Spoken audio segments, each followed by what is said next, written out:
సూర్యాపేట జిల్లా వ్యాప్తంగా ప్రైవేట్ పాఠశాల కొనసాగుతుందని చెప్పవచ్చు. ఎందుకంటే ఎక్కడ లేని విధంగా సూర్యాపేట జిల్లాలో మాత్రం ప్రైవేట్ పాఠశాలలు ప్రతి అంటే ఇంకొక నెల రోజులకు పాఠశాలలు తెరుస్తనే ముందే కూడా పెద్ద ఎత్తున కూడా ఎలక్షన్లకు గనక ఏ విధంగా క్యాన్వాసింగ్ చేస్తారో ఇంటింటికి పోయి ప్రచారం చేసినట్టు కూడా ప్రైవేట్ పాఠశాలలు అదే విధంగా క్యాన్వాసింగ్ చేయడం జరిగింది. అయితే దానికి విరుద్ధంగా సూర్యాపేట జిల్లాలో గవర్నమెంట్ విద్యాశాఖ మాత్రం పూర్తిగా పెళ్ళని చెప్పొచ్చు. దానికి అనుగుణంగానే మనం ఇలా చూస్తున్నాము. సూర్యాపేట జిల్లా ఆత్మకూరు ఏపూరు ప్రభుత్వ పాఠశాలలో మాత్రం ప్రభుత్వ హెడ్ మాస్టర్ తో పాటు ఉపాధ్యాయులు కూడా ప్రైవేట్ పాఠశాలకు సంబంధించినటువంటి ప్రైవేట్ బస్సులను కూడా నిలిపేయడం జరిగింది. అసలు ఎందుకు ప్రైవేట్ పాఠశాల బస్సులు నిలిపివేశారో వారు మాట్లాడుతాం. సార్ నమస్తే సార్, మీరు ఇవాళ ఎప్పుడు లేని విధంగా ప్రైవేట్ పాఠశాల బస్సులు ఆపడం జరిగింది, దానికి కారణం ఏంటి? నమస్తే అండి. మేము జయశంకర్ బడిబాటల కార్యక్రమంలో అందరూ పేరెంట్స్కి ఇండ్లకు మేము విజిట్ చేయడం జరిగింది. దాంట్లో భాగంగానే మాకు ఏం తెలిసింది అంటే ఎల్కేజీ కాడి నుంచి 40,000, 50,000, 1,20,000 రూపాయల దాకా కూడా వీళ్ళు ఫీజులు కడుతూ ప్రైవేటు పాఠశాలలకు పంపిస్తున్నారు. నిరక్షరాస్యులైనటువంటి తల్లిదండ్రులు వాళ్ళ పిల్లలు ఏం చదువుతున్నారో తెలియకుండా కేవలం వాళ్ళ టై బెల్ట్లు చూసి వాళ్ళు పంపించే బస్సుల్ని చూసి మురిసిపోతున్నారు. వాస్తవంగా పిల్లల యొక్క పురోగతి ఏందో ప్రగతి ఏందో వాళ్ళకు తెలియదు. కేవలం ఆ అపియరెన్స్ చూసి, ప్రైవేట్ పాఠశాలల అపియరెన్స్ చూసి, బయట అపియరెన్స్ లోపల చూసినా కానీ ఏం లేదు. అక్కడ పరిస్థితులు కూడా బాగాలేదు. మూత్రశాలలు కూడా ఎంత అధ్వాన్యంగా ఉన్నాయి. నేను ఎన్నో పాఠశాలలు తిరిగి చూశాను.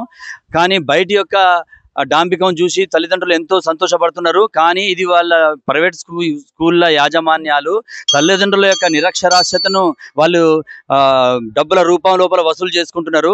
వాళ్ళ పిల్లలు మా పిల్లలని, నేను ఇక్కడ ప్రైవేట్ స్కూల్ పిల్లలు వస్తే వాళ్ళ పిల్లల్ని మా పిల్లల్ని కంపేర్ చేస్తే వాళ్ళ ప్రగతి మా పిల్లలు చూసి చదవలేస్తారు, కానీ కనీసం వాళ్ళ పిల్లలు చూసి కూడా చదవట్లేరు.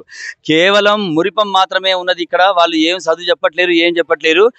కేవలం ప్రగతి కలిగినటువంటి ఉపాధ్యాయులు మాత్రమే గవర్నమెంట్ స్కూళ్ళలో రిక్రూట్ అవుతున్నారు, నియామకం చేయబడుతున్నారు.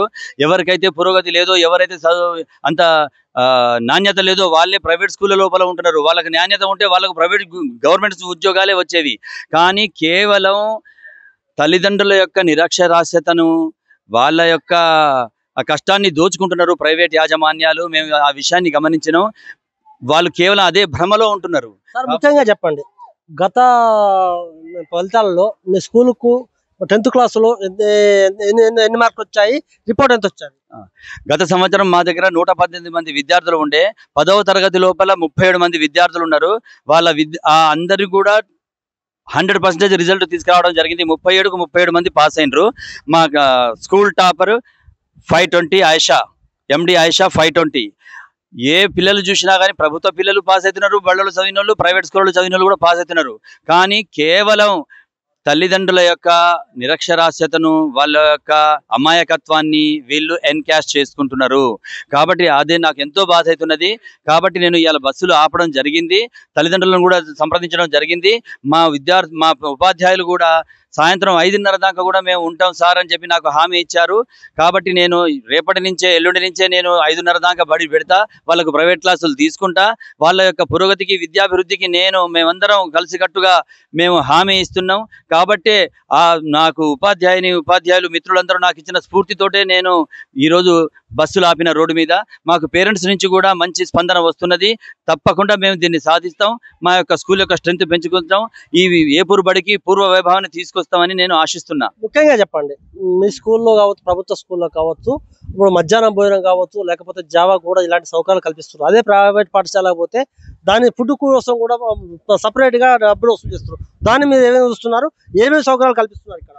సార్, ఇప్పుడు మీకు చూపించాను మా డైనింగ్ హాల్ ఏ విధంగా ఉన్నదో మీకు చూపించాను. ముఖ్యంగా అన్ని రకాల మినరల్స్, విటమిన్స్, ఐరన్ ఉండాలి అని చెప్పి ఐరన్ కూడా పిల్లలకు అందాలి అనే ఉద్దేశంతో ప్రభుత్వం ఎన్నో ఇన్సెంటివ్స్ ప్రవేశపెట్టింది. ఉదాహరణకు మినరల్స్, దాని తర్వాత కార్బోహైడ్రేట్స్ అందాలని చెప్పి రైస్ మరియు మిశ్రమ కూరగాయలతోటి వండించి పెడుతున్నాం. అదేవిధంగా ప్రోటీన్స్ లభించడానికి రోజు తప్పించి రోజు గుడ్డు పెడుతున్నారు. దాని తర్వాత ఐరన్ అందాలి అంటే రాగి జావ పెడుతున్నారు. ప్రభుత్వం ఎంతో కృషి చేస్తున్నది. మా సహకారం కూడా పిల్లలకు అందరికీ ఉన్నది. పౌష్టికరమైనటువంటి ఆహారాన్ని ఇస్తున్నాం సార్. సార్ చెప్పండి, ఇప్పుడు మీరు సీనియర్ టీచర్ గా పనిచేస్తున్నారు. అసలు మీరు దీన్ని ఎట్లా చూస్తున్నారు? ఎందుకంటే పిల్లలు మొత్తం ప్రైవేట్ పాఠశాల వైపు పరిగెత్తున్నారు. దాన్ని మీరు ఎట్లా చూస్తున్నారు? ఇక్కడ ఇది గ్రామీణ ప్రాంతం 27 సూర్యాపేట కేంద్రానికి 27 కిలోమీటర్ల దూరంలో ఉంది. ఇక్కడ ఉండేటువంటి ప్రజలు మోజుతోని అంటే ఒకళ్ళకి ఒక తెలియక ఒకళ్ళు పంపిస్తున్నారని మిగతా వాళ్ళు పంపిస్తున్నారు. కానీ ఈ ప్రభుత్వ పాఠశాలలో మేము 16 మంది ఉపాధ్యాయులు ఉన్నాం. వెల్ క్వాలిఫైడ్ టీచర్స్ ఉన్నాం. మేము పనిచేసేందుకు సిద్ధంగా ఉన్నాం. గత సంవత్సరం పనిచేసినాం. అనవసరమైనటువంటి ప్రజలు తమ యొక్క కష్టాన్ని అనవసరంగా ప్రైవేట్ యాజమాన్యాలకు ఇవ్వద్దని, మేము పనిచేస్తామని, బాధ్యతాయుతంగా పనిచేస్తామని, మా పదవి విధానాన్ని చూడమని ఆ పేరెంట్స్ని అప్పీల్ చేసుకోవడం కోసమే మేము పాఠశాల బస్సుల్ని ఆపడం జరిగింది. మా పాఠశాలలో గవర్నమెంట్ ఇచ్చే సౌకర్యాలే కాకుండా ఇతర ఫౌండేషన్ వాళ్ళ యొక్క సహకారం తీసుకొని పిల్లలకి స్నాక్స్ ఇస్తున్నాం. పుస్తకాలు బట్టలతో పాటు నోట్బుక్స్ కూడా ఇస్తున్నాం. తర్వాత మండల స్థాయిలో కానీ జిల్లా స్థాయిలో కానీ మా పిల్లల్ని అన్ని రకాల కాంపిటీషన్స్కి మేము పార్టిసిపేషన్ చేసి స్పోర్ట్స్లో కానీ తర్వాత కాంపిటీషన్ సబ్జెక్టు వైజ్ కాంపిటీషన్స్లో కూడా మేము ఎన్నో ప్రైజులు తీసుకొచ్చినాం. వెల్ క్వాలిఫైడ్ టీచర్స్ ఉన్నారు కాబట్టి అనవసరంగా ప్రజలు తమ యొక్క డబ్బుని వృధా చేసుకోవద్దని, మా దగ్గర పంపండి, మేము బాధ్యతాయుతంగా పనిచేస్తాం, పని చేయకపోతే నిలదీయండి అని మేము ప్రజలకి అప్పీల్ చేస్తున్నాం. మేము బాధ్యతాయుతంగా పనిచేస్తాం, 1 గంట అదనంగా పనిచేస్తాం, నాణ్యమైనటువంటి విద్యను అందిస్తాం. ప్రజలు మాకు సహకరించండి.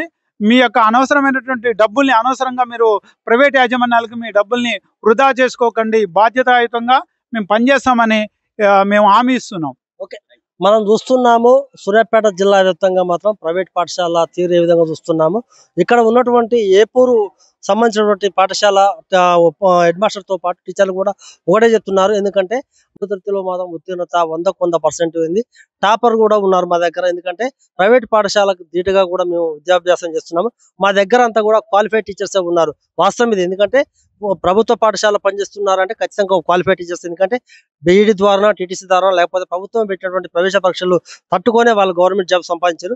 ఇంకో విషయానికి వస్తే ప్రైవేట్ పాఠశాల దుస్థితి మనం చూస్తున్నాం. ఎందుకంటే ముఖ్యంగా ఈ ప్రైవేట్ పాఠశాల విషయానికి వస్తే జిల్లా కలెక్టర్ గారు కావచ్చు, జిల్లా విద్యాశాఖ అధికారి మాత్రం పట్టినట్టు వ్యవహరిస్తున్నారు.